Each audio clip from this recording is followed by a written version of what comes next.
en lo que me quería enfocar es que dice, cerca de ti está la palabra en tu boca y en tu corazón. Esta es la palabra de fe que predicamos. Que si confesares con tu boca que Jesús es el Señor y creyeres en tu corazón que Dios le levantó de los muertos, serás salvo. Amén. Entonces, hoy tenemos un tema eh, y es la crucifixión y resurrección del Señor Jesús. ¿Sí? Y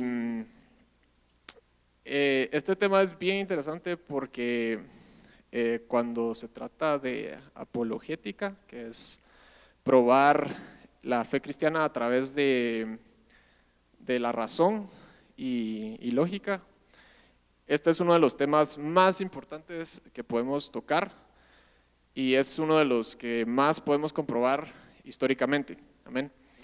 Entonces, vamos a empezar hablando por qué es importante. Y por temas de tiempo, creo que más que todo les voy a leer los versículos que tengo en la presentación. Pero Romanos 10 es el que acabamos de estar ahorita. Dice que si confesares con tu boca que Jesús es el Señor y creyeres en tu corazón que Dios le levantó de los muertos, serás salvo. ¿Sí? Entonces, la esencia del mensaje cristiano es este. ¿Sí? ¿Qué necesitamos para ser salvos? Confesar con nuestra boca que Jesús es el Señor y creer en el corazón. ¿Sí? Hay algo pasa cuando confesamos con nuestra boca, ¿sí? No es suficiente con solo creerlo en el corazón, sino que también necesitamos hacer una declaración, ¿sí? Ahora, vámonos a 1 Corintios 15, por favor.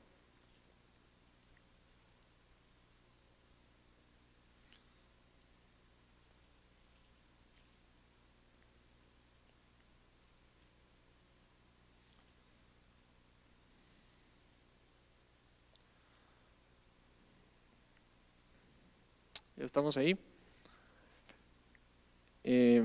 Vamos al versículo 12, ¿sí?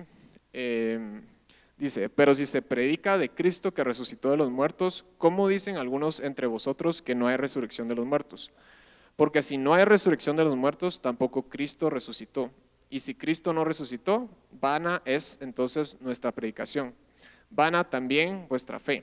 Y somos hallados falsos testigos de Dios, porque hemos testificado de Dios que Él resucitó a Cristo, al cual no resucitó, si en verdad los muertos no resucitan. Porque si los muertos no resucitan, tampoco Cristo resucitó, y si Cristo no resucitó, vuestra fe es vana. Aún estáis en vuestros pecados. Entonces también los que durmieron en Cristo perecieron. Si en esta vida solamente esperamos en Cristo, somos los más dignos de conmiseración de todos los hombres. Mas ahora Cristo ha resucitado de los muertos, primicias de los que durmieron es hecho. Porque cuanto la muerte entró por un hombre, también por un hombre la resurrección de los muertos. Porque así como en Adán todos mueren, también en Cristo todos serán vivificados. Pero cada uno en su debido orden. Cristo las primicias, luego los que son de Cristo en su venida. Luego el fin, cuando entregue el reino al Dios y Padre, cuando haya suprimido todo dominio, toda autoridad y potencia. Porque preciso es que Él reine hasta que haya puesto a todos sus enemigos debajo de sus pies, y el postrer enemigo que será destruido es la muerte. Y en el versículo 32 dice, si como hombre batallé en Éfeso contra fieras, ¿qué me aprovecha? Si los muertos no resucitan, comamos y bebamos, porque mañana moriremos. ¿Sí? Entonces, si se dan cuenta, Pablo aquí, este es un capítulo que se dedica muchísimo a hablar de lo que es la resurrección, pero dice, si los muertos no resucitan, comamos y bebamos, porque mañana moriremos. ¿Sí? Entonces, es algo súper esencial para nuestra fe y algo que debemos conocer. Y vamos a, aquí hay varios versículos, pero solo se los voy a leer algo, les voy a dar un pequeño resumen. Pero básicamente siempre tenemos que conocer el lado resucitado y el lado crucificado del Señor, ¿verdad? Entonces, por eso también es muy importante todo esto. Y como dice Hebreos 9:22, sin derramamiento de sangre no se hace remisión de pecados. Entonces era necesario que Jesús viniera y derramara sangre para que pudiéramos ser salvos. Amén. Y nos hizo renacer para una esperanza viva por la resurrección de Jesucristo de los muertos. Él nos hizo renacer por su resurrección. Y así como por la desobediencia de un hombre, los muchos fueron constituidos pecadores, así también por la obediencia de uno, los muchos serán constituidos justos. Y eso fue lo que Jesús nos dio en la cruz, ¿sí? Entonces, en términos generales, ¿por qué es importante la resurrección de Jesús? Uno, porque prueba la veracidad de la Biblia, porque en él se cumplieron una cantidad enorme de profecías que estaban en el Antiguo Testamento. Dos, prueba que Jesús es el Hijo de Dios, porque solo de él se ha profetizado a lo largo de 1400 años que iba a morir y que iba a resucitar. Y es el único a través del cual podemos ser salvos. Ningún fundador de otra religión importante ha dicho haber resucitado entre los muertos y mucho menos ha provisto evidencia para ello. No hemos visto la evidencia, pero ya la vamos a ver. ¿Sí? Y la deidad de Jesús es lo más atacado hoy en día. ¿Sí? Muchos dicen yo sí creo en Dios, pero no creo en Jesús. ¿Sí? Y tener pruebas para la resurrección de Jesús es muy importante. ¿Sí? Entonces, unos datos básicos de historia. ¿Cómo sabemos que una historia es verdadera? ¿Sí? Hay 5 cosas. Estuve leyendo una fuente que se enfoca mucho en estudiar el tema de la resurrección. Ellos dicen hay 5 cosas básicas que podemos ver para saber que un evento es certero que ha pasado en la historia. ¿Sí? Entonces, uno, debe haber fuentes múltiples e independientes. ¿Sí? Entonces, por ejemplo, si yo estoy aquí en la calle y choco, ¿sí? Y hay 2 personas que vieron el choque, esas son fuentes múltiples e independientes. Ahora, si hay una persona que escuchó la historia, hay 2 personas que escucharon la historia de un mismo testigo ocular, esas no son fuentes independientes, ¿sí? Esa es la misma fuente. Entonces, eso es importante. El testimonio de un enemigo, si yo odio a una persona, pero aún así admito que esa persona es honesta, por ejemplo, eso le da mucho más credibilidad a que esa persona sí es honesta, ¿sí? Porque yo tengo mucha probabilidad de tener un sesgo para decir que esa persona no es honesta, ¿sí?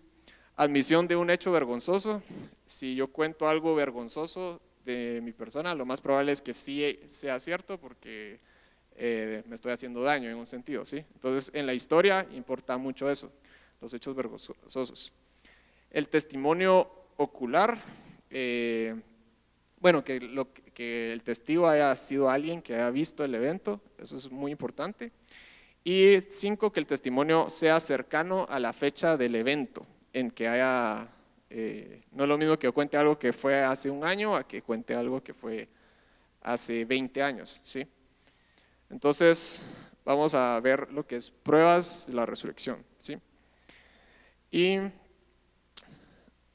nos vamos a enfocar en 5 pruebas básicas de la resurrección. La 1 es que Jesús murió crucificado, la 2 es que los discípulos lo creían y confirmaban con sus acciones. 3, Pablo pasó de ser perseguidor de la iglesia a predicar el evangelio. 4, Santiago pasó de ser escéptico a ser líder de la iglesia. Y número 5, la tumba estaba vacía, ¿sí? Entonces, empecemos con Jesús murió crucificado. Esto es confirmado por los 4 evangelios. Los 4 evangelios, ¿cómo sabemos que son verdaderos? Hay muchas razones, pero una de las razones es que sí son fuentes independientes y múltiples, ¿sí? Por eso es muy importante que tenemos 4 evangelios. Y hay muchas coincidencias que no son, o sea, son de esperar que se den de la forma que se dan en los evangelios, porque fueron diferentes fuentes. Entonces, si 2 personas estamos en un evento, lo más probable es que no los vamos a describir exactamente igual y unos van a describir detalles que son complementarios a los de la otra persona, ¿sí? Y eso es lo que pasa en los evangelios. Además de que tienen detalles topográficos, detalles de historia, tienen detalles pues de nombres, por ejemplo, dicen muchos nombres que son de la época de Jesús, por personas que han hecho estudios de cuáles son los nombres más comunes en cada edad de la historia. Los nombres del Nuevo Testamento coinciden con los nombres que eran comunes en la época, incluso proporcionalmente, ¿verdad? Y hay pues otras razones, además es para poder probar que el Nuevo Testamento, los evangelios en específico, son falsos. Necesitaríamos crear hipótesis que serían exageradamente difíciles de comprobar. Entonces, simplemente podemos creer que todo lo que está ahí es verdadero porque no hay ningún error histórico que pueda indicar que los evangelios son falsos. Amén. Entonces, la muerte de Jesús es confirmada por los 4 evangelios. De ahí tenemos un punto 2 y es que tenemos fuentes que no son Biblia que dicen que Jesús murió crucificado, ¿sí? Entonces Flavio Josefo era un historiador judío muy importante y escribe: cuando Pilato, oyendo a los que le acusaban, lo condenó a ser crucificado, ¿sí? Entonces hay muchas fuentes extrabíblicas que indican eso. Tácito era un historiador romano y dice: Nerón afianzó la culpa y aplicó la más exquisita de las torturas en la clase aborrecida por sus abominaciones, llamados por el pueblo como cristianos. Cristo, de donde viene el nombre, sufrió la pena máxima durante el reinado de Tiberius por las manos de uno de los procuradores, Poncio Pilato. Luciano de Samosata, el satírico griego, escribió: los cristianos que conoces alaban a un hombre hasta el día de hoy, el personaje distinguido que introdujo ritos novedosos y que fue crucificado según sus afirmaciones. De ahí tenemos el Talmud, que es un documento judío. Reporta que en la víspera de la Pascua, Yeshua fue colgado. Colgado es sinónimo de ser crucificado. Y Yeshua es lo mismo que Jesús, ¿sí? Y John Dominic Crossan, un erudito, él sí es de este tiempo, pero dice que Jesús fue crucificado es lo más seguro históricamente, o sea, es lo más seguro que algo histórico puede ser, ¿sí? Entonces, podemos saber con total certeza que Jesús murió en la cruz, ¿sí? Porque lo confirman evangelios y fuentes extrabíblicas, ¿sí? Punto 2, los discípulos creían que resucitó. Y esto lo sabemos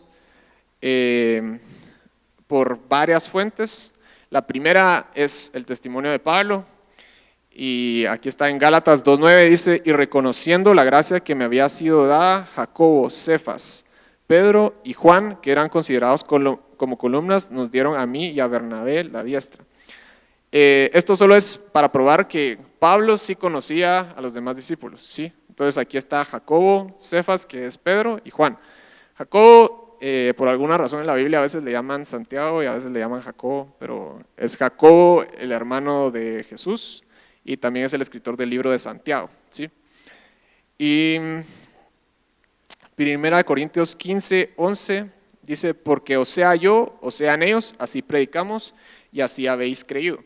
Eso lo escribió Pablo en 1 Corintios, pero estaba diciendo que sea él o sean los apóstoles, Pablo y ellos estaban predicando a Cristo resucitado, ¿sí? Entonces tenían una unidad en lo que Pablo testificaba de que eso era lo que todos los apóstoles predicaban, ¿sí? Después tenemos lo que es la tradición oral judía. La tradición oral en el tiempo de Jesús era muy difícil que hubiera escritura y no tenían grabaciones como cassettes o cámaras de video o algo similar. Entonces la tradición oral lo que hacían era que conceptos o ideas muy importantes las resumían y las transmitían a otras personas, ¿sí? Entonces, a esta tradición oral se transmitía por medio de credos, ¿sí? Credos.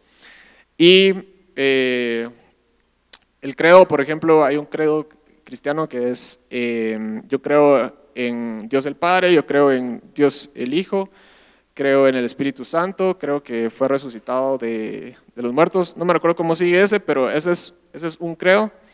Y Pablo en 1 Corintios 15:3 registra uno de los credos, ¿sí? Que existían en el tiempo de los cristianos, de la iglesia primitiva, por así decirlo. Entonces, 1 Corintios 15:3 dice: porque primeramente os he enseñado lo que asimismo recibí, que Cristo murió por nuestros pecados, conforme a las Escrituras, y que fue sepultado y que resucitó al tercer día, conforme a las Escrituras, y que apareció a Cefas o Pedro y después a los 12. Después apareció a más de 500 hermanos a la vez, de los cuales muchos viven aún y otros ya duermen. Después apareció a Jacobo, después a todos los apóstoles y al último de todos, como a un abortivo, me apareció a mí. Entonces, eso dice, primeramente os he enseñado lo que asimismo recibí, ¿sí? Entonces eso no es algo que Pablo lo haya creado, por así decirlo, sino que era un credo que le trasladaron a él. Y es que Cristo murió por sus pecados, fue sepultado, resucitó, apareció a Pedro, a los 12, de ahí apareció a más de 500 personas a la vez, de los cuales muchos viven aún. Después apareció a Jacobo o Santiago, que era el hermano de Jesús. Después a todos los apóstoles y al último de todos apareció a Pablo o Saulo de Tarso. De ahí tenemos fuentes extrabíblicas que son ancianos, era lo que antes se les llamaba como padres apostólicos, y eran personas que habían sido enseñadas directamente por los apóstoles y pues que tenían autoridad en la iglesia, eran líderes de la iglesia. Entonces, entre ellos tenemos, por ejemplo, a Clemente, obispo de Roma, que vivió entre el año 30 y 100, y dice: por tanto, los discípulos, habiendo recibido órdenes y completa certeza causada por la resurrección de nuestro Señor Jesucristo, y creyendo en la palabra de Dios, ellos fueron con la certeza del Espíritu Santo, predicando las buenas nuevas, que el reino de los cielos se ha acercado. Entonces, podemos ver que los discípulos sí creían que Jesús había resucitado, ¿sí? Entonces, de ahí Eusebio, citando a Ireneo, hay documentos que no se tienen, los originales, pero hay historiadores que citan cartas de otras personas. Entonces, por ejemplo, este es el caso de Eusebio citando a Ireneo, ¿sí? Y dice: Policarpo se sentaba y contaba sus salidas, su carácter, su apariencia personal, sus discursos a las multitudes, y cómo reportaba sus discusiones con Juan y otros que habían visto al Señor. Él recordaba sus palabras que habían reportado acerca del Señor y sus milagros y sus enseñanzas, cosas que Policarpo oyó directamente de los testigos oculares de la palabra de vida, y reportaba en total armonía con la Escritura, ¿sí? Policarpo era otro padre apostólico, y él tuvo contacto directo con los discípulos, ¿sí? De ahí, otra vez Ireneo, hablando sobre Policarpo, dice: pero Policarpo no solo fue instruido por los apóstoles y conversó con muchos que vieron a Cristo, sino también estuvo con los apóstoles en Asia y fue designado obispo en la iglesia de Esmirna, a quien también vi en mi temprana juventud, ya que permaneció en la tierra bastante tiempo y era grande. Como un glorioso y noble mártir dejó esta vida, siempre enseñando las cosas que aprendió de los apóstoles. Entonces Policarpo pues tuvo relación con los apóstoles y sabía lo que creían ellos, ¿sí? Y era que Jesús murió y resucitó. De ahí tenemos el hecho de que los discípulos pasaron de ser los discípulos con miedo, que huyeron antes de que crucificaran al Señor, a ser predicadores, ¿sí? Y a no temer por sus vidas. Y eso lo podemos ver en Hechos 4, 5 y 12, cuando vemos que están siendo perseguidos y que algunos fueron encarcelados, otros fueron latigados, algunos fueron apedreados y todo eso demuestra que hubo un cambio, ¿sí? Algo tuvo que haber pasado para que ellos cambiaran de tener miedo y salir huyendo a ir y predicar el evangelio, ¿sí? De ahí tenemos a Policarpo, que escribió: porque ellos no aman el presente siglo, sino a quien murió por nuestro beneficio y por nosotros fue resucitado por Dios.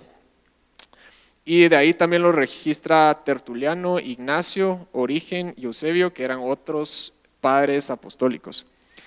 Y algo muy importante que leía en la fuente que estaba leyendo para estudiar esto, es el concepto de que las mentiras hacen malos mártires, ¿sí?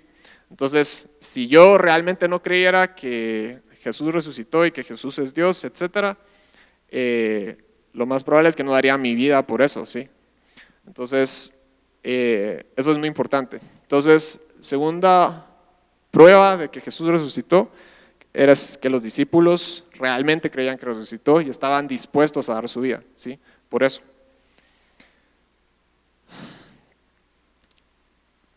Pablo, perseguidor de la iglesia, pasó a ser predicador. Ahí había una flechita antes, perdón. Y Gálatas 1, 22, 23 dice: y no era conocido de vista a las iglesias de Judea que eran de Cristo. Solamente oían decir: aquel que en otro tiempo nos perseguía, ahora predica la fe que en otro tiempo asolaba. Y glorificaban a Dios en mí. ¿Sí? Entonces, ahí Pablo estaba escribiendo a los Gálatas, pero dice que él no era conocido en las iglesias de Judea, pero oían decir que aquel que en otro tiempo los perseguía, ahora predicaba la fe que en otro tiempo asolaba. O sea que tenemos prueba de que, o al menos tenemos prueba de que Pablo decía de que él fue perseguidor de la iglesia y después predicaba la fe que perseguía, ¿sí? Y 1 Corintios 15:9 también lo dice: porque yo soy el más pequeño de los apóstoles, que no soy digno de ser llamado apóstol, porque perseguía a la iglesia de Dios, ¿sí? Entonces, esto la verdad está por todos lados. Estos solo son 2 versículos, pero Pablo lo dice en un montón de lugares. También tenemos fuentes extrabíblicas de Clemente de Roma, Policarpo, Tertuliano, Dionisio de Corinto y Origen.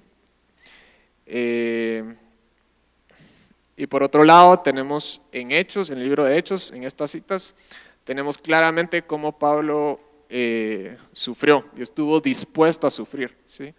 Y creo que el más impactante de todos estos versículos es 2 Corintios 11, 23 al 28, porque dice: he pasado por hambre, he sido latigado no sé cuántas veces, he sido náufrago, etcétera. Y sí pasó por muchas pruebas solo por predicar el evangelio, ¿sí? De ahí tenemos número 3, era la conversión de Pablo de perseguidor de la iglesia a predicador. Y de ahí tenemos la conversión de Santiago, escéptico, a líder de la iglesia.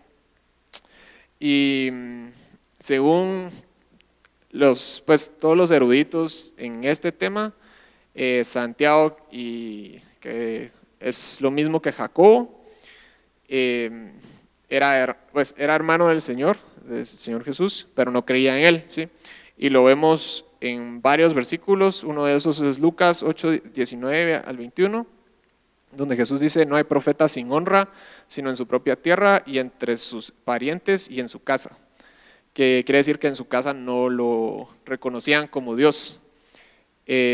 Marcos 3:21 también habla un poco de esto. Y en 1 Corintios 15, 3 al 7 dice en el credo, que si todavía sigue en 1 Corintios 15, dice que apareció a Cefas, después a los 12, después a 500 hermanos y después apareció a Jacobo, ¿sí? Entonces quiere decir que a Jacobo también se apareció y él tuvo una transformación, y por eso terminó siendo líder en la iglesia. Entonces, sabemos que se le apareció por 1 Corintios 15, 3, bueno, el versículo 7. Y después vemos que Santiago es identificado como líder de la iglesia. En Hechos 15, 12 al 21, dice: y cuando ellos callaron, Jacobo respondió diciendo: varones hermanos, oídme. Y ahí estaban teniendo una discusión sobre si seguir todos como los ritos religiosos de los judíos. Y Jacobo fue el que se levantó y habló. Y Pablo consideraba a Jacobo también apóstol, si lo ven en Gálatas 1:19, pero no había ningún otro de los apóstoles sino a Jacobo, el hermano del Señor. Amén. Y Santiago también lo mencionó Josefo. Y dice: Josefo, historiador judío del siglo I, la jerarquía religiosa judía, decía que la jerarquía religiosa judía llevó a la muerte por lapidación, es decir, siendo apedreado, al hermano de Jesús, el llamado Cristo, cuyo nombre era Jacobo, que está escrito sobre la antigüedad de los judíos. Esto sucedió alrededor del año 62. ¿Sí? Entonces llevamos 4 hechos que son, que prueban que algo pasó, ¿sí? Como quinto hecho, tenemos que la tumba estaba vacía, ¿sí? Y esto hay muchas razones por las que podemos creer que esto es cierto. Aquí vamos a ver 3. Y uno es el factor de Jerusalén, ¿sí? Que fue en Jerusalén donde Jesús fue crucificado. Y en el libro de Hechos dice que estaban en Jerusalén los apóstoles, los 120, estaban en el aposento alto. Y en Jerusalén fue donde empezó el evangelio. Entonces, si hubieran querido inventar un mito o algo similar, hubiera sido muy difícil porque cualquier persona podía ir a la tumba y ver que estuviera el cuerpo, o ver que la tumba realmente estaba abierta y que no estaba el cuerpo de Jesús, ¿sí? Además de Hechos, Tácito reporta que la iglesia empezó en Judea, que es un historiador romano, ¿sí?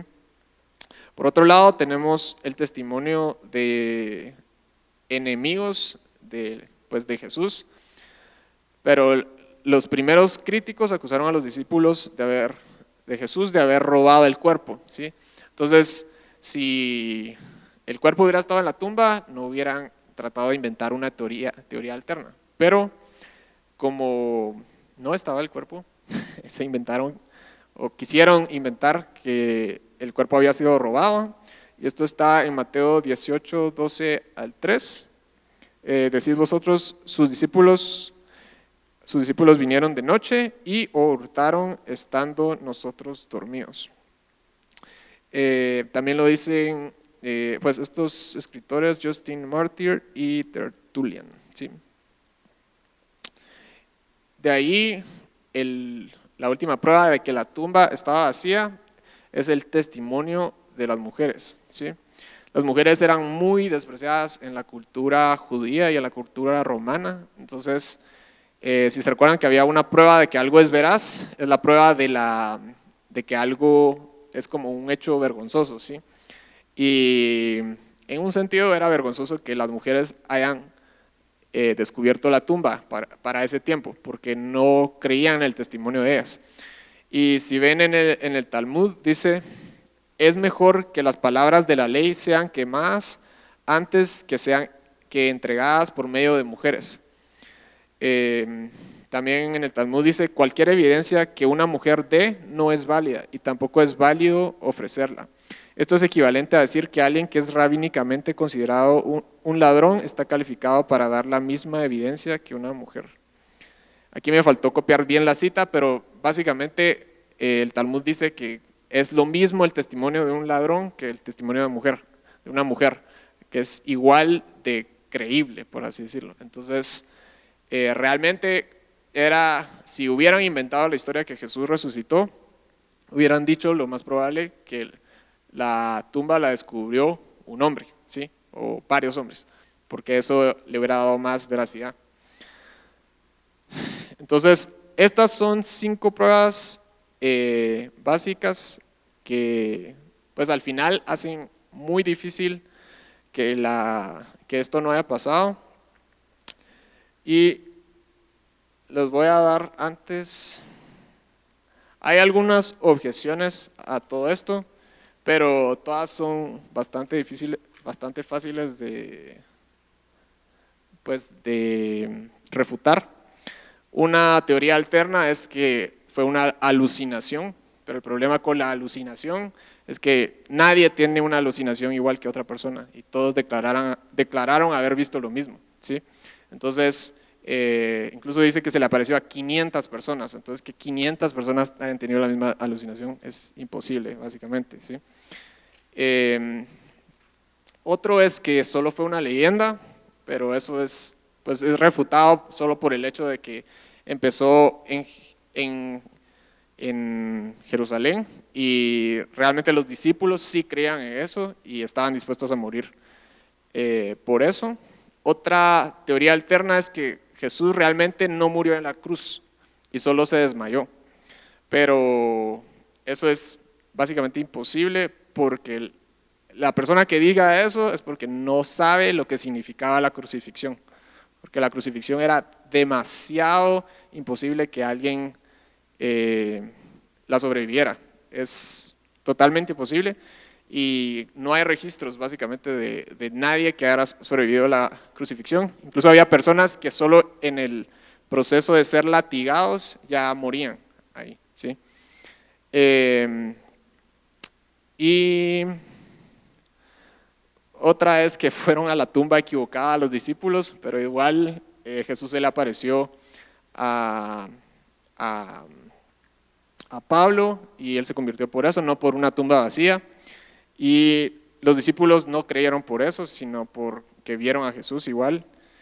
Y no hay nada que pruebe que la tumba estaba vacía tampoco. Todo prueba que sí estuvo. Entonces es algo muy difícil, ¿sí? Entonces, ¿qué pruebas tenemos? Son 5. Una, Jesús murió crucificado y lo sabemos por la historia judía y lo sabemos por los evangelios. 2, los discípulos lo creían y lo confirmaban con sus acciones y con su disposición de morir.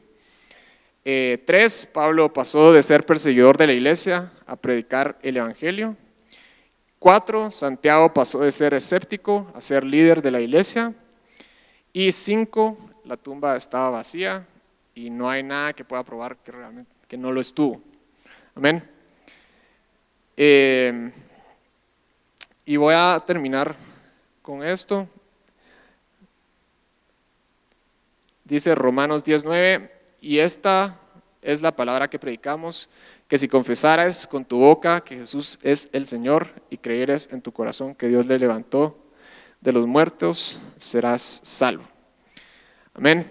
Entonces, tenemos certeza de que podemos creer en Jesús como alguien que murió y resucitó por nuestros pecados y fue el sacrificio perfecto que todos necesitábamos. Amén. Y pues los animo a que puedan estudiar esto también, que lo sepan bien, porque realmente es algo muy, creo que es algo muy importante que sepamos el fundamento de por qué creemos lo que creemos. Amén. Entonces, vamos a orar para terminar y ahí lo dejamos. Señor, te damos gracias, Padre, por este día, gracias por permitirnos estar aquí en tu casa, gracias, Padre, porque tú no nos has dejado, Señor, sin evidencia, no nos has dejado sin tu palabra, Señor, no nos has dejado sin escritos antiguos, Padre, Señor, sin muchas personas eruditas, Padre, Señor, que han estudiado todos estos temas, sino que nos has dado todos los recursos, Señor, para que sepamos que tu palabra es verdad, para que sepamos que tú eres bueno, Señor Jesús, que tú viniste y moriste, Señor, en una cruz por nuestros pecados. Gracias, Señor, porque somos transformados, Padre, en un abrir, Señor, y cerrar de ojos, Padre, porque somos transformados de gloria en gloria, Señor, por tu perfecta palabra, Señor, por la perfecta ley, Señor Jesús. Gracias, Padre, Señor, por permitirnos escuchar estas verdades, Padre, por saber, Padre, que tenemos un fundamento firme, Señor, en el cual podemos estar parados, Señor. Padre, ayúdanos a amarte, Padre, Señor, con todo nuestro corazón, con toda nuestra alma, Señor, con todas nuestras fuerzas, Señor, con toda nuestra mente, Señor, con todo nuestro intelecto, Padre, Señor. Padre, y estar listos para presentar defensa de nuestra fe, Señor, cuando nos sea requerido, Señor. Señor, con bondad, Padre, Señor, con amor, Padre, a toda persona que así lo requiera, Señor Jesús. Te damos gracias, Señor, y te bendecimos y te damos toda la gloria, Padre.